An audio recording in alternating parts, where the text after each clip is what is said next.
The amount of likes on this video is the frequency percentage of you getting a content dunk. So leave a like. It's that simple. I got digital dash camera with a I walk in the store and I buy the stock. I hide in the bins and pull out the lot. Got Tiffany diamond, it cost me a lot. They flying like birds, but drop on this hot. 400 degrees, I burned up the block. Burn out, make one call, they turn out. CC the gang, get the word out. When the shit getting hot, you the first out. Cover my wrist with a watch and I flood it with rocks. Now I look at the time all day. Be high right through your block and I drop off the top and I know you can see my face.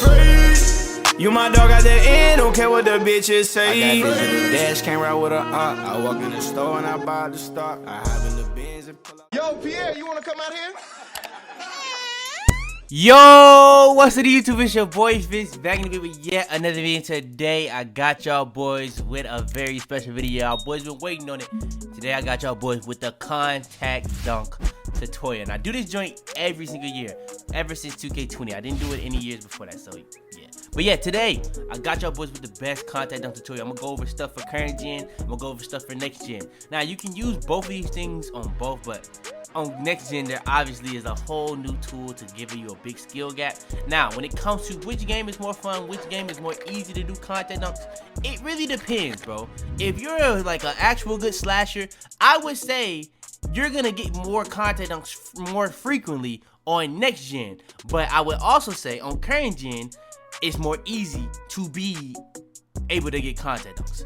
So it really depends on your skill level. I would definitely say next gen definitely takes more skill, but if you are skilled, it might be even easier than current gen because of the aggressive skill dunk feature. But yeah, I'm gonna be going into detail on all that, on how to do the meter, how to time the meter, what you should do to be able to get as fast as possible to get around your defender, what you need to do in all facets of getting a contact dunk. I'm gonna be doing that all in this video. I'm even gonna be giving y'all badges to help y'all boys get more content out. So yeah, man, if you guys want more videos like this, all you gotta do is smash breaking the like button. I know another tutorial that y'all boys been waiting on is the dribble tutorial. If y'all boys want that, go ahead and get this video to 500 likes, and that's all I'm asking for. But yeah, without further ado, man, let's hop straight into it.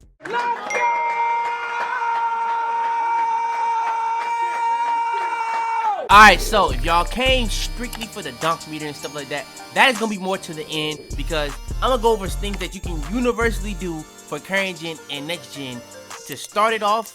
When it comes to like everything that you would probably need on current gen, you still would need on next gen. It's just a little bit more detail because of the dunk feature. So I'm going to go into that later.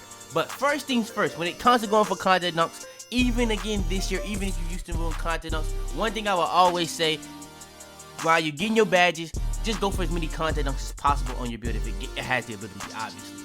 But yeah, you want to make sure that you practice everything I'm gonna be telling y'all in this video in my career. My career is a really good way to just actually get some free reps in. I know a lot of people, they like practicing dribbling in the my court, but the best way to pretty much practice getting contact dunks, to get it down, the timing, how fast to get around people, where to trigger and all that type of stuff, you're gonna be able to practice it in my career. One more thing when it comes to being in my career, when it comes to being contact dunks, you're gonna be able to get the animation every single time. They're not gonna really jump out of it. Now next gen, I ain't gonna lie, on next gen, a lot of the times on next gen, the CPU this year is so smart, they actually jump out of it. So they kind of play more like a player, but on current gen, it's kind of still the same where they really don't jump at it. But yeah, the real thing that's really important about that is because online is gonna be times where like the defender's gonna be in different positions and stuff like that. So you need to be able to know when to trigger it for all different types of positions and stuff like that. And my career is gonna be a really good help for stuff like that. Alright, so first things first when it goes to getting contact dunks off the rip, you really wanna find you a go-to move to be able to get around your defender. And this is not no move where you just dribbling. You wanna do a speed boost. Now, I know 2K21 has scarred a lot of y'all boys' mind thinking that the speed glitch or speed boosting is not a thing. But speed boosting has been a thing in 2K since 2K16. This is not something new. Speed glitching was just something that was literally not supposed to be in the game. That's something completely different. I'm talking about speed boosting. You want something to be create as much speed as possible to not only get around your defender, but also still be able to maintain that speed while getting to the rim. Because the faster and momentum you got going towards the rim, the more frequent you're gonna be able to get a contact dunk. Now on next gen, like I said, there is the aggressive skill dunk feature. So in a lot of situations that you probably shouldn't be able to trigger a dunk animation, you can with the aggressive skill dunk feature. But especially on current gen, you want to be able to figure out what's your go-to move. Now, a lot of things that I do in this game, you can pretty much speed boost out of anything. Now, there's a lot of badges that's gonna go into that. I'm gonna put badges at the end of the video that can help you get content up. But yeah, you really want to just find you a go-to move, whether it's like the little zigzag spam a lot of people doing on guard, or you do it behind the back and try to run that way through the legs. You can literally speed boost off of any dribble move. You can speed boost off of rhythm dribbles, you can speed boost off of crossovers, you can speed boost off of behind the backs, between the legs. It's a lot of different things. Find you a go-to move where you can get you a good rhythm for every single time, whether you're trying to go for a jump shot or a content up, because you don't want to do this move strictly for content up, because if you keep doing it for this, but then when you go for like a jump shot, it's a completely different move, but they start to pick up on that you do the same move every single time for a content dunk. That's gonna be easy to defend. So just find you a really good move or a combo of moves to be able to get you content dunks. It's that simple. Another really crucial thing that's not, like, I don't think this is as talked about as much in the past, but this year you really want to make sure that you have your stamina right. Now, especially on next gen, because of the dunk feature, the dunk meter feature. When it comes to the stamina, that will affect your dunk meter and how small it will be. And on current gen, that will affect how frequent you'll actually get a contact dunk to activate. And even if you get a contact dunk to activate, that will affect pretty much if you're making or missing that. And there's not really a badge that goes hand in hand with stamina for finishing this year, because they took out Relentless Finisher, which is a badge that we've had in the past. So yeah, that is another huge thing. So that's going hand in hand with the last part. Get you a go-to move where you can get around your defender and keep your momentum up, but you don't want to have a go-to move that just takes too long, where it's stuff like that. But I will say one thing about this game: the stamina in this game is not bad. It's just like if you gotta really be over dribbling and just holding the RT pretty much the whole game to just be blinking red every single possession, to be honest with you. But yeah, just make sure that you pay attention to your stamina, because that actually is a very crucial thing in this game. Alright, now this is actually low-key the secret sauce. Now this is when I do these videos, people tell me all the time this might be the most important part. Now, you got the part about pretty much being able to get around your defender, you got the part about your stamina. This is where you're gonna be trying to trigger or trying to actually activate the dunk. So now this on next gen isn't as important because of the aggressive skill dunk feature, but if you use this, you're gonna be able to get like the best bar possible every single time, like the biggest meter possible every single time. So you can use this on both. But when it comes to the trigger, there's going to be a circle at all times around the free throw line.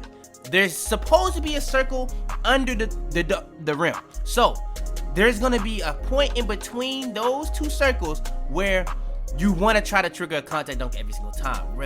But one thing I would say, this year there's badges to go along and not make this as big of a thing. I will say, like Limitless Takeoff, that is a very good badge. So if you want to be able to trigger it from further out, it's good. The one thing I would say about contact dunks, you do not want to wait too long to trigger a contact dunk. You wait too long to trigger a contact dunk, especially in this game on next gen, you will get blocked. I will say that.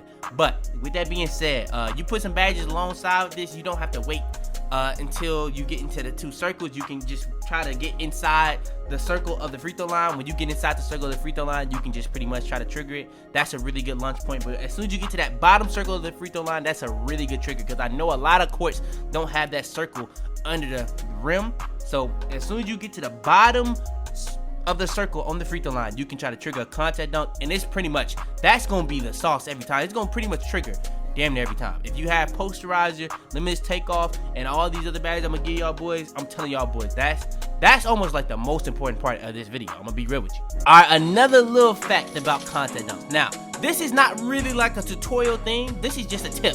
This is a tip that's actually kind of important.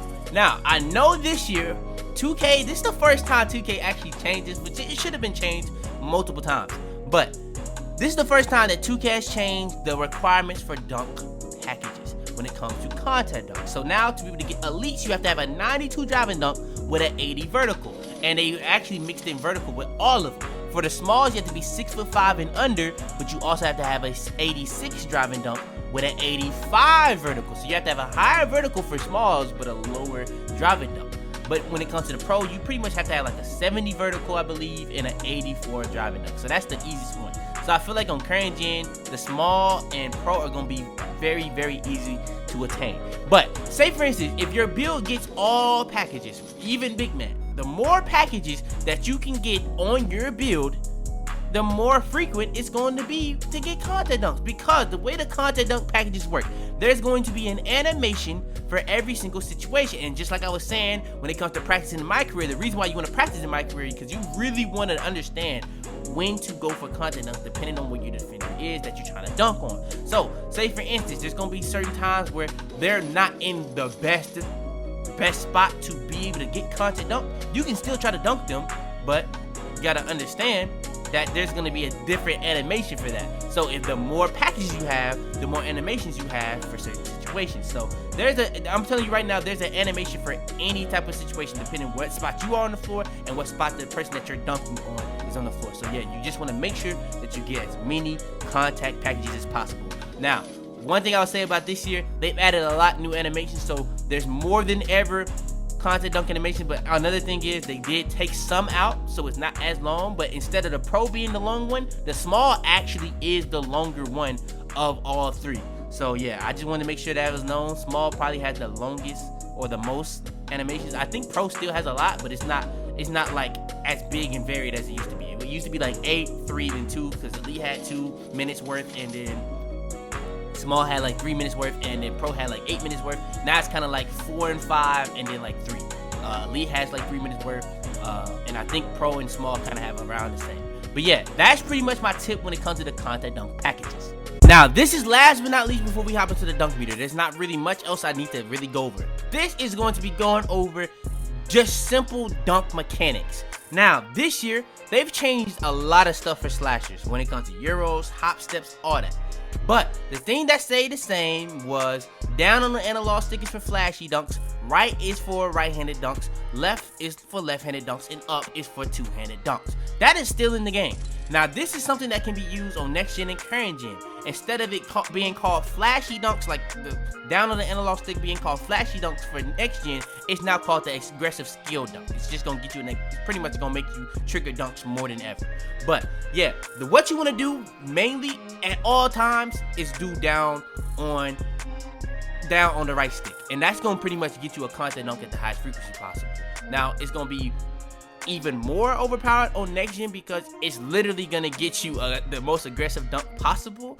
But with that being said, you can even use that on current gen. But one thing I would say, a quick little note, say for instance you got somebody on your left hip and you pretty much got a real good lane, you got them on your hip, you can go up with the right hand for a dunk and you'll get a right-handed content dunk a lot percentage of the time. But if you go up with a flashy, it's going to just have a higher frequency of it actually working to get you a content dunk. So it's gonna be a lot of times where you can actually go up with left, go up with right, go with two hands for safety, and you can still get a content dunk. So I just want to make sure that people don't think that you're not gonna get content dunks with the other things. It's just gonna be a higher frequency of getting it if you try to go with the flashy dunk down on the analog type stuff. But that's just a thing that's always been like that. But yeah, it's just a fact.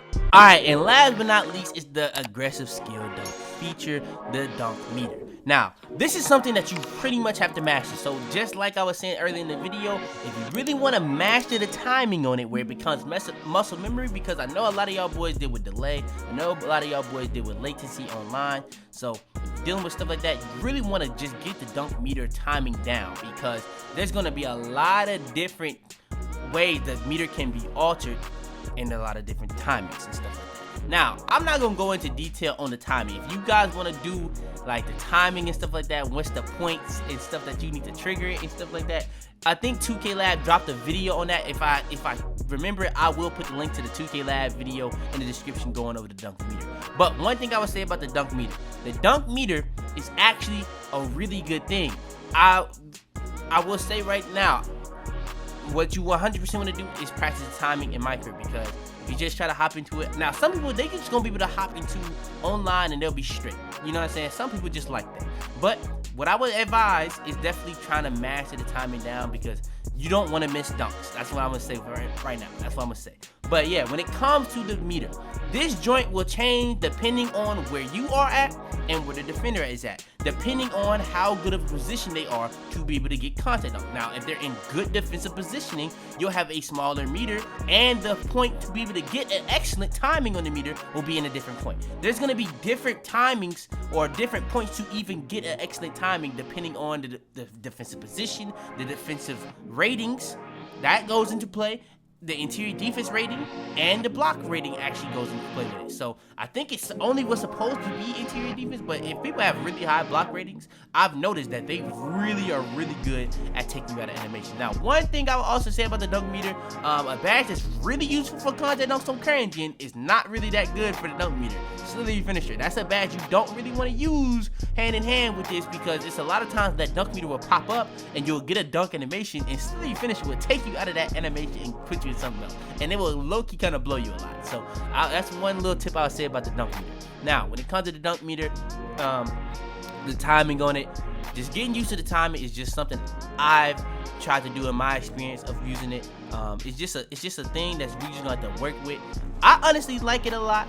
As I gotten more and more used to it, it does take skill, I will say that, but like for the people that's good with it, it's gonna be easier than all the other stuff that we've ever dealt with. That's what I'll say for sure. Now, one more quick thing when it comes to the meter. I want to go over the timings that happen on it. Now, it's very simple in this game. If anybody have noticed, people get a lot of earlies and a lot of lates more than ever, I feel like that's more of a frequent timing than ever, because I feel like they made slightly earlies and slightly lates a lot less easy to get, because they kind of make full bars greens now. But with the dunk meter, the way it works is you can get very early, very late, slightly early, slightly late, early and late, and excellent. Excellent is if you just get it straight on the meter. I don't think there is like full bars with it. I think you just gonna get it excellent with that too. So with that being said, how does it work? Now, you don't really want to go for earlys or lates. Now, I know a lot of people are gonna try to just aim for like anywhere in the meter and just hope that it makes it. But I would say this: if you get a slightly early or slightly late, in my experience, you're gonna make that a lot of percentage of the time. I'm gonna be real with you. You don't have to get an excellent every single time. If you can get an excellent every single time, you're gonna be pretty unguardable. I'm not gonna lie to you. But if you really get good at getting it down to slightly and early, or not slightly and early, slightly early and slightly late, you're gonna be straight. But if you going for a lot of dunk meters, and you know what I'm saying, you getting earlys and late, that's not something that's consistent. I'll say that right now, in my experience, I've missed countless contact dunks getting earlys and late. I hate getting early and late and missing. I hate missing a dunk in general. So that's what I think I would say. And another thing about the dunk meter, when it comes to a lot of times, I know this is the contact dunk tutorial. Real quick, this probably is self-explanatory, but if you got a wide open dunk, just take the regular dunk and don't do no aggressive skill dunk. Just take the regular dunk. Now, if you want to practice it, that's another thing. Do that in micro, but you know what I'm saying, online, I wouldn't advise you just doing that unless you got it mastered. Alright, and last but not least, when it comes to getting contact dunks, we gotta go over the badges. So, when it comes to the badges, we got something that's self-explanatory. Posterizer. This is the first badge we're gonna go over, because there's actually very much importance to this. Now, when it comes to having the contact dunk packages, I didn't mention this earlier because I know I was gonna go over here. When it comes to having the contact dunk packages, that's 20% chance of a contact dunk. Now, that is just a number that Mike Wayne has given us.